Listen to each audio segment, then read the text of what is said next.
Good morning, time travelers. Hope you're having a fantastic day, an even better week. Today is Monday. Whenever you're watching this, it may not be Monday, but you can consider it a Monday in your own mind.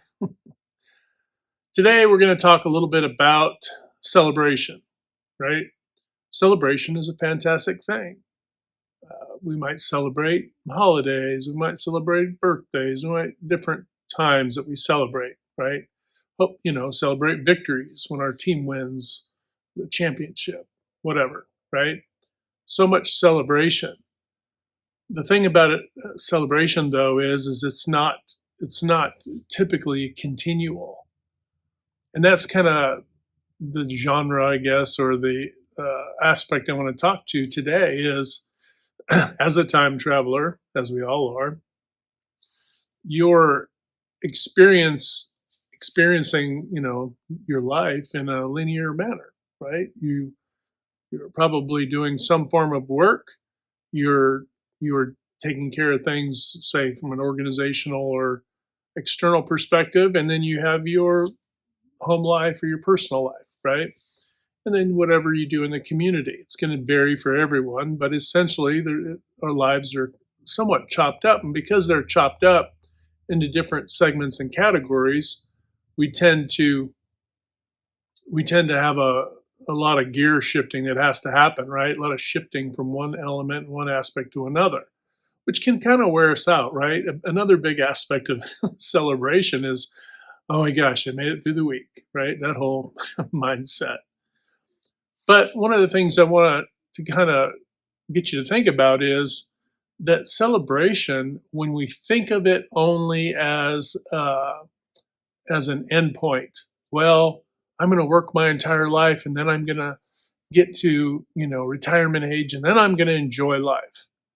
Well, that's not healthy and it's not good. And the reason why is because if you don't see every aspect of your life as a form of celebration, right? If you're working with or part of a team, hey, that's just that synergy that comes from that. And when you're being productive and you're getting things done and you've got a connection and you got some good, maybe some humor in there and a little fun, that's a celebration, but you're working, right? It's a celebration when you're dealing with your family. You have the opportunity to, teach and mentor your kids, your grandkids, or whomever, right? Sometimes each other, and and that is a celebration of its own, right? Because when we think of celebrating or only being able to celebrate, when we don't see every act, I guess you could say every moment of your life as a divine experience, we could probably put it in those terms, then you're separating yourself from the connection to celebration. So things feel arduous. They feel, heavy. And that's oftentimes when we get down. And also, it's a lack mindset. Well, I'm working, I'm doing these other things, and I can't really celebrate till XYZ timeframe, whatever it is, depending on the top, aspect of life. So therefore, I must feel foreboded, right? I mean, I have to feel heavy. I have to feel the weight of sacrifice. When in reality, the act of sacrifice should be a joyful one. Should be one of connection, right? Hey, I'm doing this for somebody or a bunch of somebodies, your customers, your family, your friends, whatever. I'm doing this. That should make you feel good. That's the whole idea. This is why I'm connecting the celebration to it, right? Because when we're experiencing everything as a moment to moment divine experience, we're going to kind of suck the marrow out of life, right? We're going to see the lesson and appreciate the lesson. We're going to see the opportunity to teach and mentor, and we're going to see the opportunity to grow things in our world. And then we're going to we're in a constant state of celebration. If you're seeking something, it means you don't have something, right? If I'm seeking joy, it means I don't have joy. And so in past videos, we've often retracted to maintaining balance, right? Well, there's also the mindset of, well, I have to work to create balance. Sure. Initially, you are going to have to organize your life to such an extent that balance becomes possible. I mean, we live in the 3D world, right? We're not living in Peter Pan's world, right?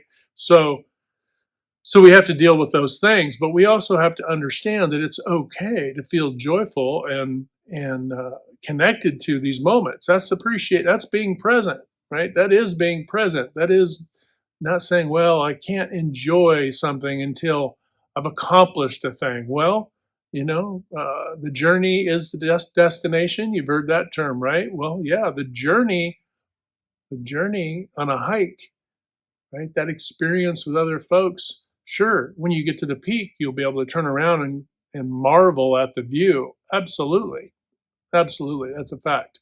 But the journey with others or alone, the journey is a part of that marvelous beauty and view, all right, along the way.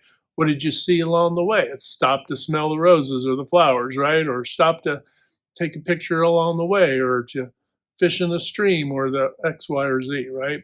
So we have to realize is that we can't always keep throwing things out into the future. We're time travelers, but we also have to be present in the time that we're in the moment too, right?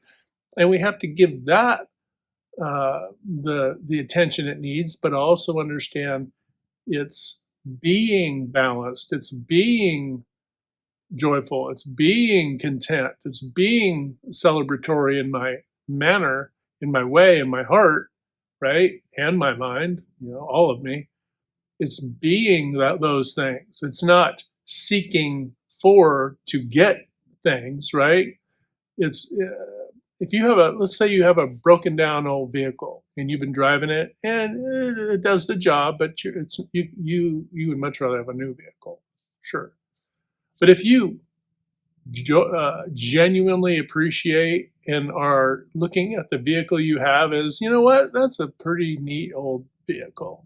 You know what, it gets the job done and I'm just happy with it.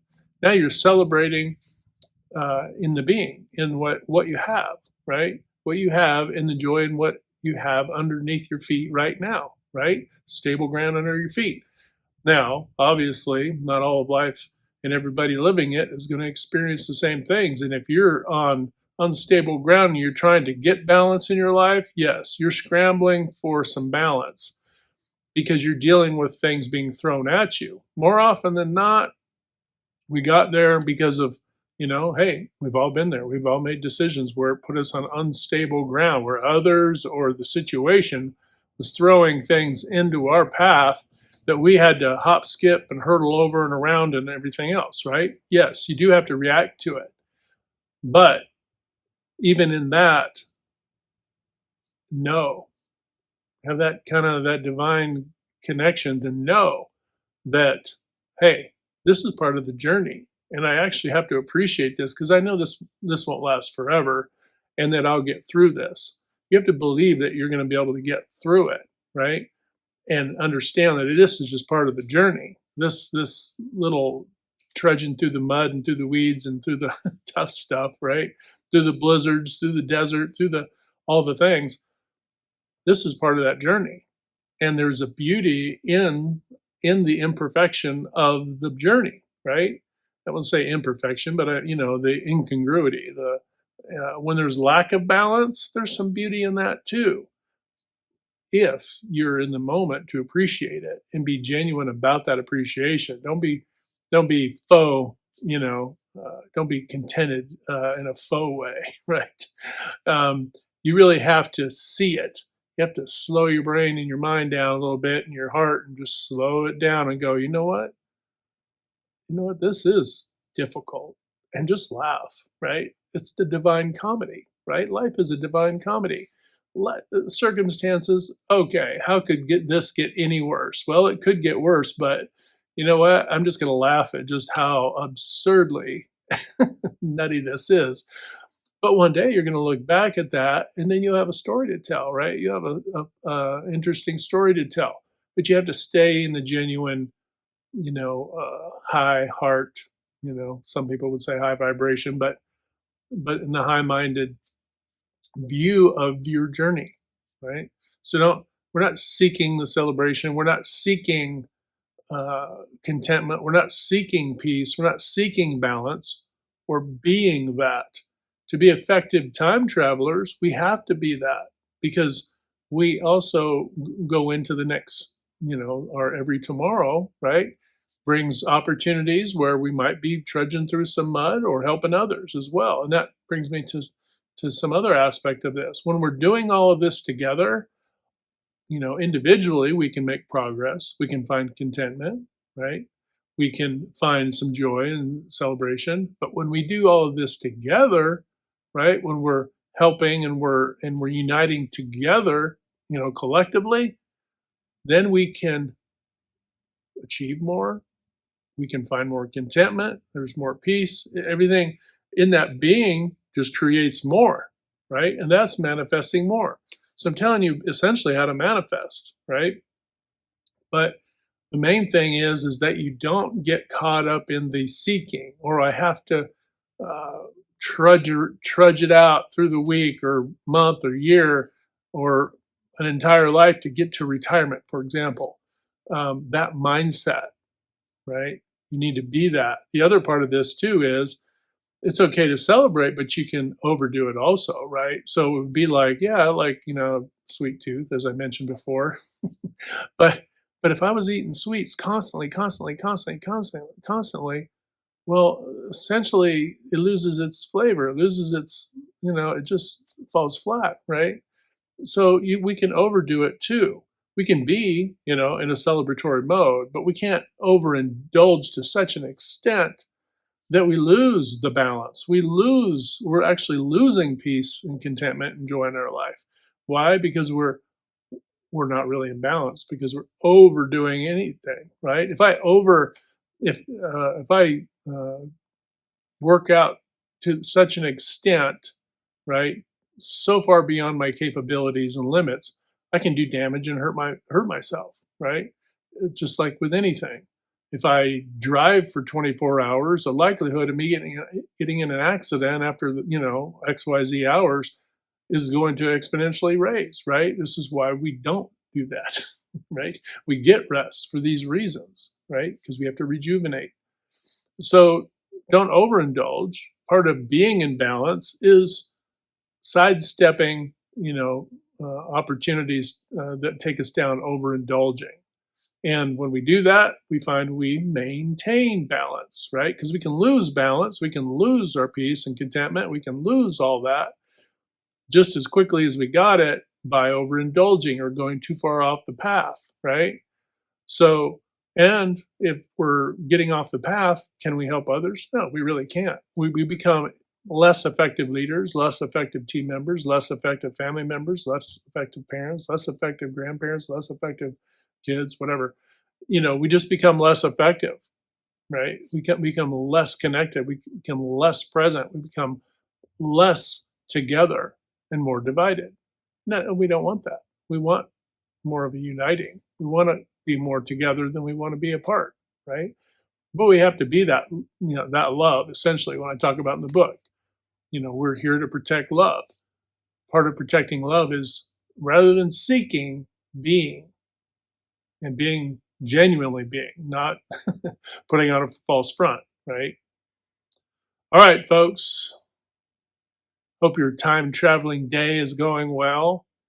Remember to hit that good green domino 3 to 5 times a day to uplift, motivate, inspire, and just encourage other folks. And when you do that, that is your being, right? The difference. You are now becoming the difference. And when you're doing that, you're helping to transform culture and others' lives for the better. And when you do that, you're also transforming your own life. So there's this reciprocity, right?